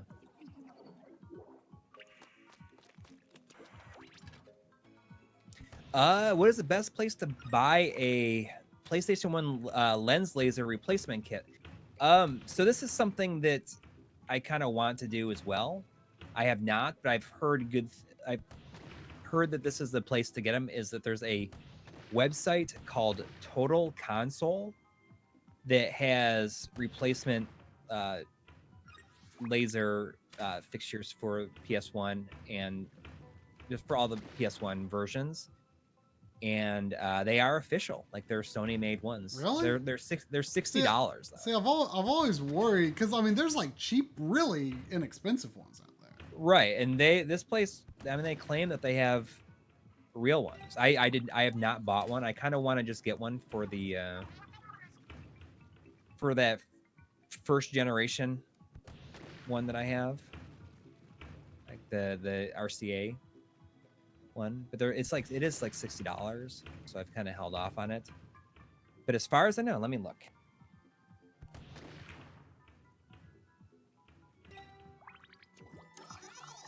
I mean, it's different lasers depending on the board, right?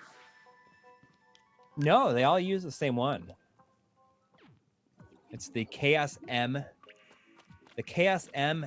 440BAM laser lens for Sony PS1, PlayStation 1, brand new. Really? So it's brand new original Sony replacement for your PlayStation console. A flex cable is included to make it work on all PlayStation models: PSX, PlayStation 1, PS1. Original Sony OEM component guarantees top quality performance. I mean, if those claims are true, that could be cool. I know, so I'm kind of tempted to order one.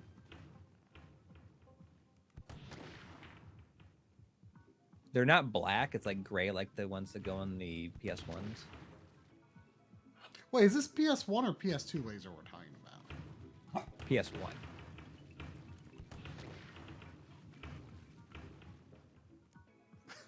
Sandy's just laying here barking at this ball bouncing around.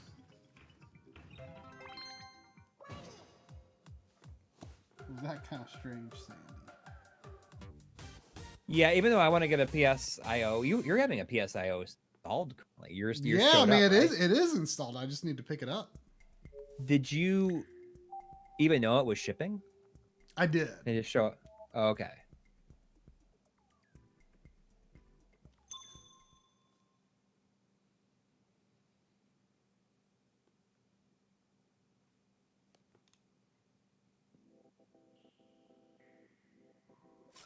Right. If it's gray, it's a PS1 laser, but they use the same one. There's actually a video of somebody installing it in a and our original PlayStation. I need to do a new laser for my PSX. Like the actual PSX. Like the Japanese PSX, right? Yeah. That one of our supporters sent me. Yeah. But Yeah. it does need it's got a little damage to the body that just happened from shipping, right? well, I'm not sure, to be honest, but it oh look, there's Game & Watches. Travis right there. The early model PS1 lasers won't work on the later models due to the ribbon cables being in a different location. But I think this says it comes with a flex cable that is longer and will work on both units. Okay.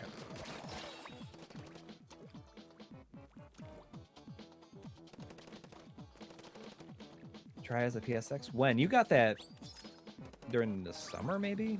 Oh no, I summer? got it this time last year. Oh, okay.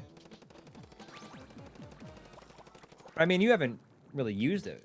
Well, it powers on. Right. But that's all I've all I've been able to do with it, because I don't know how to open it. And there's very little information online. Mm-hmm. And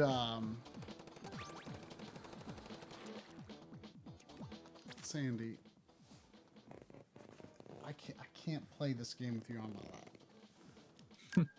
Maybe if it wasn't a motion control game, or I mean, it cannot be a motion control game, but I don't like playing it without motion controls.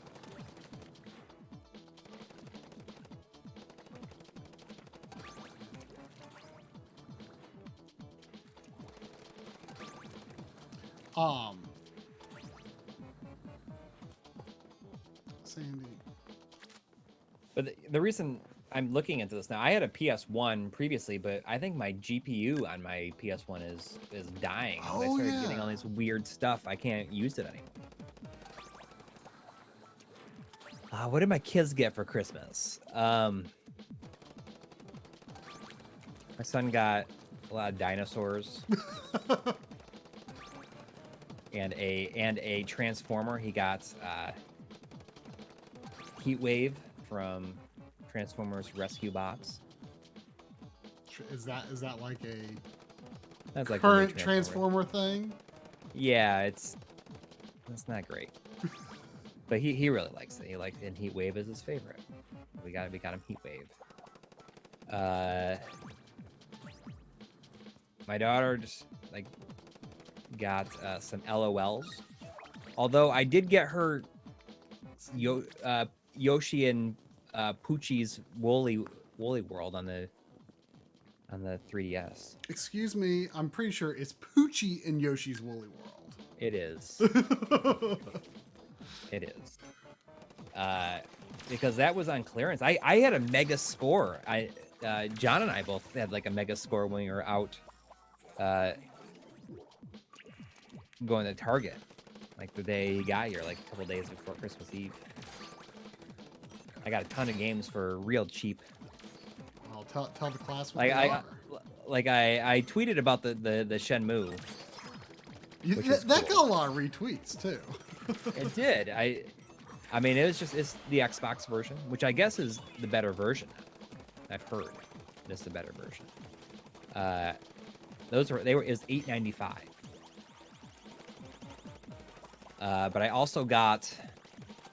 Well, I'll go get them. They're all Xbox. Oh, we got a $1.99 donation from Green Star Studios. It says this guy is awesome. Sub to him, guys. Talking about Green Star Studios. I don't know. Hang on.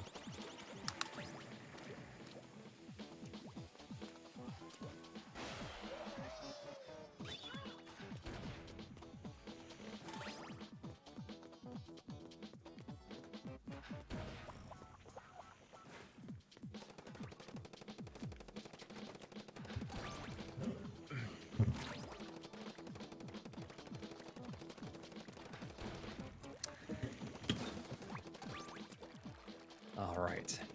So, as I said, I got Shenmue was $8.98. And you got a copy for me too. Yes. For $5.98, I got Shaq Fu, A Legend Reborn. All Xbox One versions, right? Yeah. John got the PS4 version. They only had one version of PS4.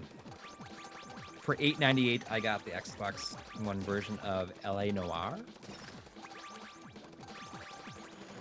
I have the complete edition on the PS3, but it's got 4K, and it's worth. I'm in this game, so I felt like it's okay to get.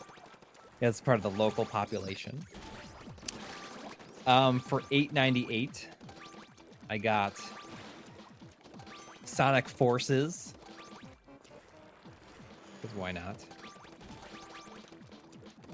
And finally, for $8.98, I also got BioShock the Collection. I kind of want that.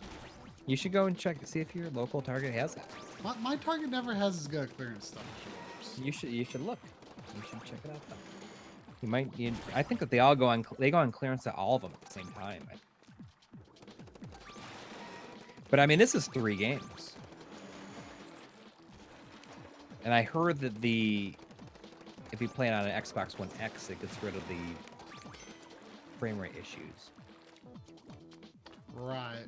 I mean, the problem with BioShock Collection, I mean, I think the Infinite is basically just a straight port, but they kind of changed the textures of the first 2 games, and right. I feel like they don't look as good.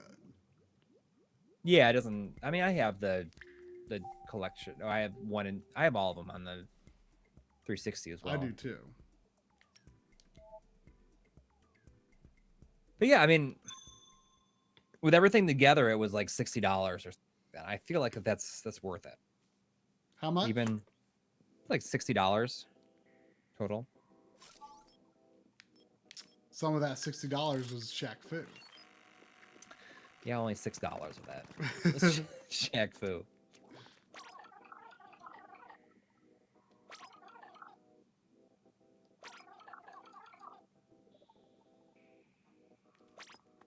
The good thing about having a birthday and Christmas together is I get like a lot of gift cards and stuff for both. So I was gonna buy a PS4 Pro, and instead I decided to get a ultra wide monitor for my computer. Oh, did you buy it yet? Yeah, I ordered it. I got something a little bit more expensive. Oh yeah? Yeah. Which one did you get? I got the LG that has 1440. It's like 0.516 by 1440. It's 1440 vertical? Yes. So do you have it? And it's curved. Oh, you wanted curved. Yeah, well, John talked me into it. He's like, "That's the one you want." Really? I would have said absolutely not to curve. I mean, I at one point would think that, but I was reading a lot of stuff about it, about how the curves on those things, if it's not like your main TV, a curve is much better on a computer monitor. I mean, because you're right up at it, I could see it because of what I could understand about is like the viewing angle is consistent if you're right up at it, but yeah, it would still drive me nuts, I think, because I guess we'll see what happens. Rectangles wouldn't be rectangles. But I guess it's a lot more subtle than some of the other ones. But I guess we're gonna see. We're gonna see, and I decided that it should fit in on my dual mount, even though it's I got 30. It's a 34 inch. Is yours 34 or 29? I forgot. 30. It don't look 34 to me. Well, this one's 34. I mean, John has a 38. So he has a 38 ultra wide curve. He has a 38 version of the one that I just bought. And you got what? 20. I got a 34. I thought you just say he has the 34 version of what you got. Oh, he has the 38 version. Oh, 38. That's pretty huge. Yes. For a modder, that's huge. Yeah, I think 34 is going to be huge too.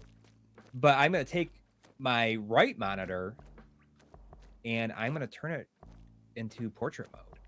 Ah. To the side. He says it's really good for like websites. I could see that. But he talked me into the 1440 P one because, you know, he's saying it's nice, especially when editing, because you can fit so much in that screen real estate, and the 1080 is just wider from what I'm used to, but this gives me even more space. I mean, I thought about getting something that had more vertical space, but the reason I went with the one that I did is because I gain space horizontally. I don't gain space vertically, but since I'm also using my old 1080p Samsung on the side, that means that the vertical is 1080 for both. So I don't have to, I can seamlessly move my mouse between them. There's never going to be like a ledge that the mouse hits and I have to like move it over. Like it's seamless flowing between. And that makes sense. I mean, I have a 1080p monitor that's like right above my 14L5 PVM. So that's not even a straight go across anyways. It's up to the corner basically if I wanted it to be. So I can't even achieve that even if I wanted to. And I'm really going to gain space because of the increased resolution, but also because I don't have to worry about like the bezel of each monitor separating them. You know what I mean? Like it doesn't have that gap in the image. So I mean, we'll see. I don't know what to expect. I'm excited about it. I was reading all this stuff saying it increased their productivity a lot. So I mean, I'm really happy with the Premiere layout that I've got now. Yeah, and I was using 2 screens, but I just felt like just getting a 1080 vertical, I wouldn't really be gaining any. Having my 2 monitors. Oh yeah, you wouldn't. The way you do it, no, you wouldn't have. But like this way, at least I'm gaining some. Yeah. You know, it was. Yeah, it is a 30. It's a 3440 by 40. It was when we were hanging out with Steve. And ended up in Costco for whatever reason. I think that the seed was planted of you kind of wanting an ultra wide monitor.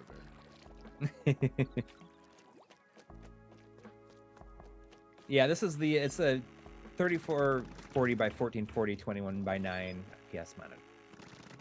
And I was I've been getting increasingly more annoyed between the 2 main monitors that I have. They're the exact make and model, but there is a difference in color temperature in them, and it annoys me.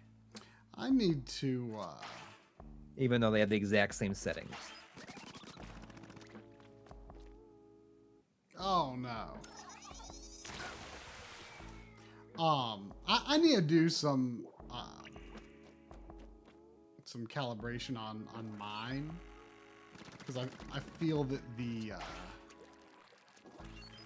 white balance is a little too warm. Mm-hmm. Oops. But I'm excited. Yeah, when it's all said and done, I only have to put like 150 of my own money in. So it's worth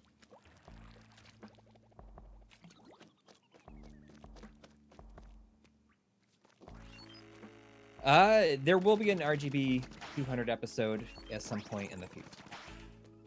Right now, the priorities are Wii and Dreamcast. I'm hoping to do Wii like. Retro RGB is going to have a pretty good Dreamcast video coming out pretty soon.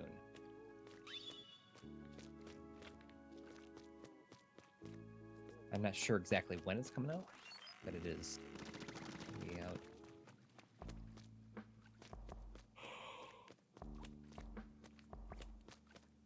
Maybe in the next couple weeks, I'm guessing.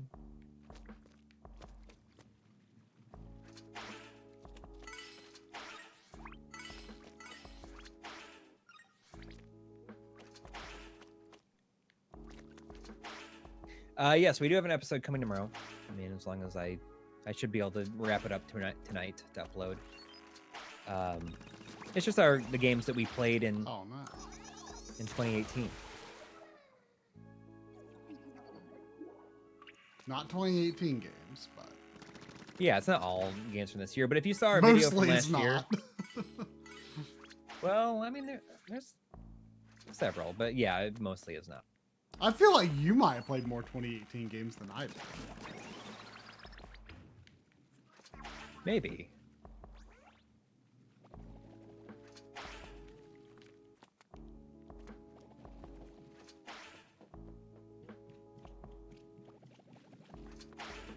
I mean, it's going to be a very casual episode, but it's somehow almost double the length of the one that we released last year. I gotta stop doing that.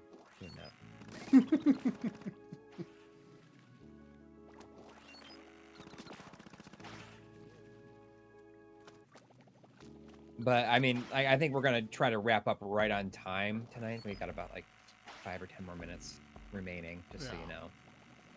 Just because I want to get to work on that and finish it, so that it's ready for tomorrow, and I'm not up super late tonight working on it. It doesn't have a ton left. Yeah, I need to do a little bit to finish up my last segment too. I think I'm like almost about to like finish the expansion actually, but we should probably still stop after this level because I don't know like what kind of ending or if there's a final boss fight or anything, or you know. Yeah. I don't want to wait through any. I mean, depending on what our tonight. situation is, maybe we'll do some sort of bonus stream. If there's nothing else to do. Yeah, if we feel like it. But who knows? Maybe we should make it a yearly. I should make it a yearly tradition of playing Zombie Revenge.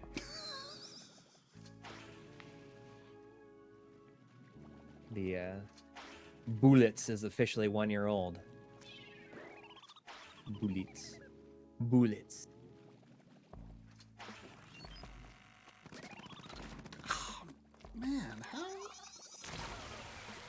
I supposed to knock it fast enough? PC Engine and TurboGrafx 16 is. It might happen this year. We did not have a 200 level episode this year, and we're really gonna make up for it. I definitely feel kind of bad about that. Yeah. But I feel like a lot of the episodes we did were, you know, were worthwhile in their own way.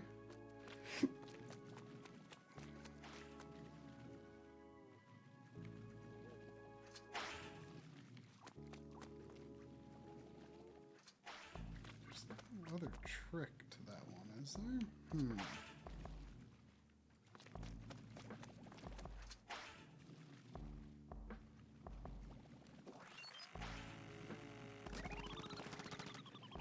Almost.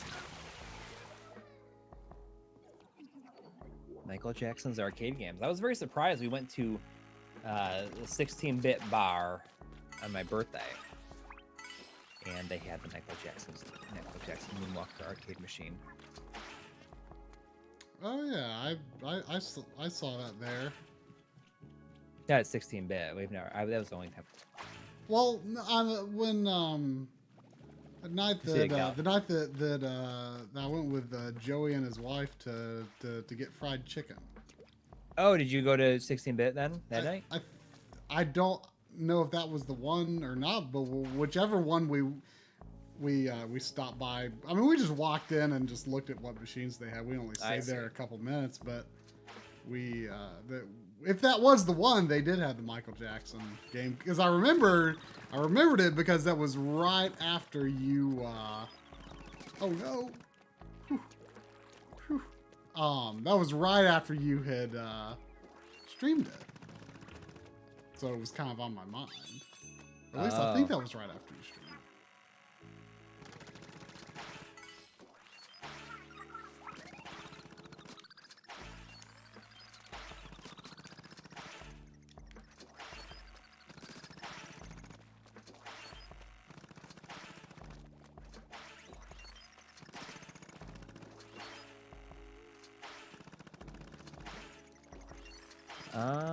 Any experience with Extron switchers, BNC stuff. All stuff I know is it's Extron switchers, BN.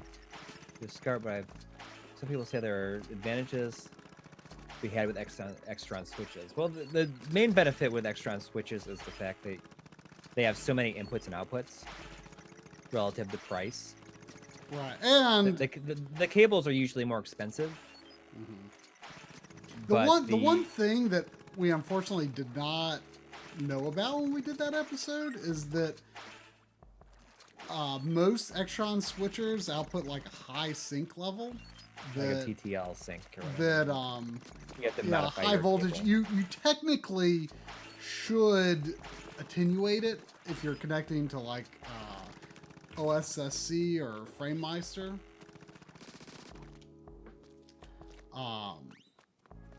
You know, if you're going to a PVM, it's fine. Yeah.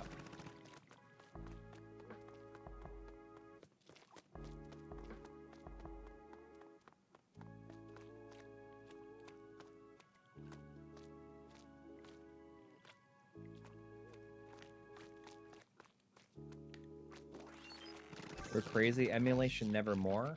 I don't know. But, We had a comment this morning. We didn't. Did we talk about? Briefly, I was going to respond to it, and then you did. Yeah, you were a more detailed response than I was going to. Well, it's the first thing I read when I woke up this morning. I'm like, oh. Yeah, I mean, he was like, you know, basically refuting the thing that we say in that episode where it's like having access to every game available just makes it really hard to commit to any one game. And I couldn't tell you how many people just nod their head and go, "Oh yeah," whenever we say something like that. And this guy's like this thing you're saying does not exist. That is not true. Blah blah blah blah blah. You know, that's just completely idiotic, stupid thing you're saying. And I'm like, do not push this stupid opinion upon your viewers. Yeah. but he misunderstood what we were saying. Well, he thought we were saying something about just like playing anything that's emulated at all. But what you say is something you learn from emulation, just like having every game available to you makes it so that you don't really put the time or effort into a game. Like if you buy something, you're more likely to say, okay, I'm going to commit to it. I'm going to play through it. Yeah. It was on the console EverDrives episode. It was from this morning, but he misunderstood what you were saying. Yeah, but I think he still might have, you know, had a similar issue with that. But yeah, I mean, it's like, well, also here's the other thing. Not everyone has to. I mean, if you can commit to a game when you have access to every game, then good for you. You're a stronger person than me. But he was very angry. He says, I'm absolutely infuriated by your fallacious and moronic claims that using emulation makes it hard to commit to anything. Which is what he says. I finished games on SD that I've never finished on disc. See, that's why he's like mistaken. So I mean, Don't push this stupid belief upon your viewer. it's It's just not a thing, and the success of online-only digital games proves that. What I mean, I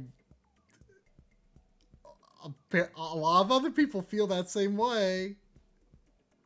So whatever. Not everyone has to feel the same way about things. Believe it or not.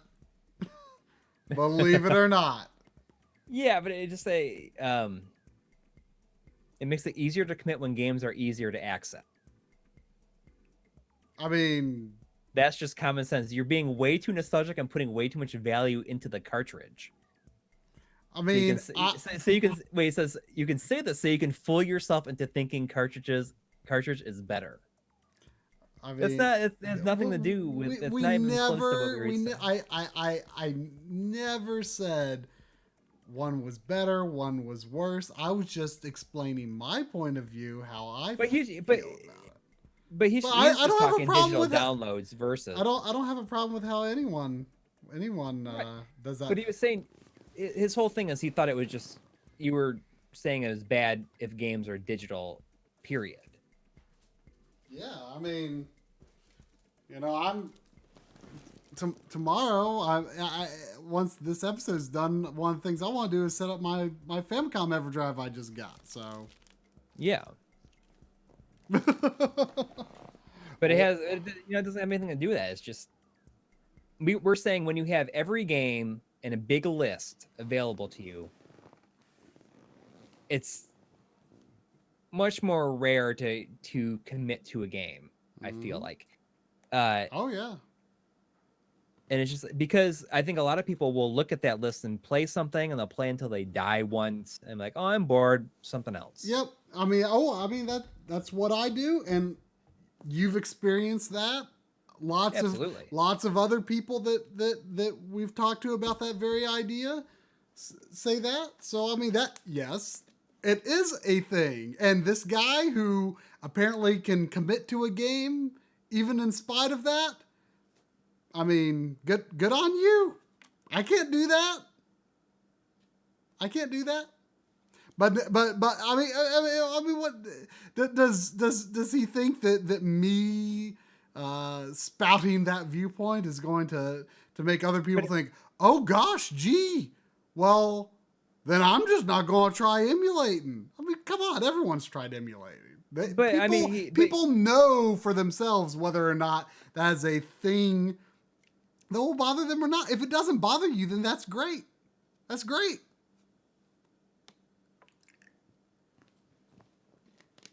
Yeah, well, physically it gives you a few extras, but even if I'm buying like a game on Steam, or if I'm buying something on PSN, like I am more likely to play that than I would be if I just got it for free. Well, and had a whole bunch of games for free. I mean, physical just gives you a few extra steps to make you rethink giving up on a game. I mean, yeah, I mean that is absolutely true. I mean, in part because of the money you spend on it. And two, just, having to take it out. I mean, it is an inconvenience in a way, but I feel it is a good inconvenience. Yeah. And Austin, the RPG nut is right. It's like sometimes for some people, emulation is the only option. And I think that's totally fine. We have no issues with it. That's absolutely. It has everything to do with like... Don't get me wrong, it is important because it is the number one way that most old games remain in the public consciousness, and that's very important. But at the same time, people like us who like to show it running on original hardware, who like to show the actual cartridge when we can, that side of it is also important. Fewer people may have access to that hardware, fewer people may have access to those cartridges, but showing this physical real item that existed and was sold is part of that game's history and story, and we want to show that side of those games. But that is not how people have to play them, but we want to show them in our videos so you can see what this was or what it is, Right. Mitch B in the chat says the best. So scrolling through a list of ROMs help you find what you like, but if you own it, you feel more inclined to try again instead of pushing a button to get back to the list. Very, very true. Very true. And you've sort of started to organize your EverDrives sort of through layers in a sense that almost discourages you from abusing it in a sense. Well, kind of. I mean, I just made a separate directory that's like the games that I've bought, that I own on various platforms. You know, I have like my Genesis one has the things that I've bought on Virtual Console, and it also has like the cartridges that I have in the other room, and it has I don't know, just like the Japanese games that I have. Like that, it's nice to have it all like separated out there, and I can go into like my folder that says Coury's collection, and that's everything that I know that I have in the other room, separated out from just a big list with 1,000 games in it. That just helps me stay focused, I think. All right. Well, I mean, I wish we could have blabbered on, but we've got to get this episode done. I'm ready to be done with it, and just enjoy tomorrow. So. Yep, I think so too. So look for that. Hopefully, it'll be early in the day. I mean, depends on how fast I get done with stuff tonight. Yeah. So let's do that. All right. Thanks for everyone who came and hung out, and I hope everyone has a happy New Year. Indeed. Pushing on to our sixth year of existence. Wow. And who knows? Maybe we'll, depending on what tomorrow's like, maybe that'll be a bonus stream. I don't know. I'm not gonna say it's for sure, but you never know. All right. Good night. All right. Good night, everybody.